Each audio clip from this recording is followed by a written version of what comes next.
So problem 425 is another epistatic pathway problem where they actually give you the epistatic pathway and then you have to figure out the probabilities of getting different phenotypes.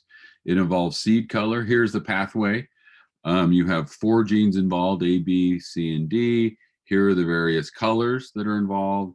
White seeds, yellow seeds, orange seeds, red seeds, blue seeds, and now they have an added complexity, and that's with purple seeds. So if you get both red and blue pigment, then the phenotype then is a blend of that, and that's the purple phenotype.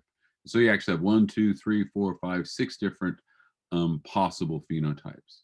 The mating is a little bit different than 422 and 423 in that this is 4 genes involved. One of them is heterozygous at each of the genes, and one of them is heterozygous at 3 of the genes, A, B, and C, but homozygous recessive for D. And so that plays into those probabilities.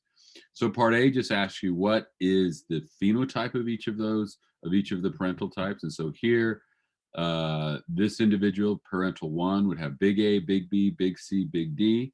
So you'd get the conversion of white pigment to yellow pigment to orange pigment both to red pigment and blue pigment. And remember, if red and blue are together, they're purple. So the first parental individual would have a purple phenotype, purple seeds.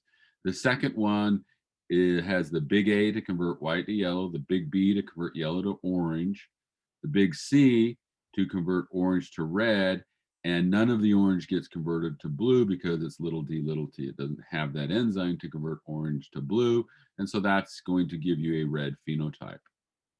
Okay, so first, what's the probability of the offspring of this crossing, of these two parentals? What percentage are you going to have white seeds? And so here, this is a really easy one because it's actually the gene that's epistatic, right, to the other one. So actually here we have A is epistatic to all 3 of these other genes, because what happens at here at A, if you have little a, it doesn't matter what else happens at the other genes, you get that white phenotype. In essence, here the little b you could also look at that as being epistatic, overriding whatever happens at C and D. If you have a little b here, you'd also have that one. Okay, so let's just go through. Oh, so for white seeds, so like back to the question, the original question. So what is the percentage are going to be white seeds? So all you have to do is really look at this because it's epistatic on all the other ones. You just have to look at, okay, what happens with big A little b mating with big A little a, big A little a mating with big A little a. How many of them are going to be little a little a? 1/4 of them will be little a, and so 1/4 of all of your offspring are going to have white seeds. Part C is a little bit more complicated, but it's still fairly straightforward. So red seeds, what is the genotype that you need for red seeds? You need the big A, the big B, the big C, and then you have to have the little d here at the D gene so that you don't convert it to blue and turn the phenotype into purple, right? And so it's big A dash, big B dash, big C dash, little d, little d. In each of these individual matings, big A little a, big B little b, big C little c, those are all sort of individually, those are monohybrid crosses.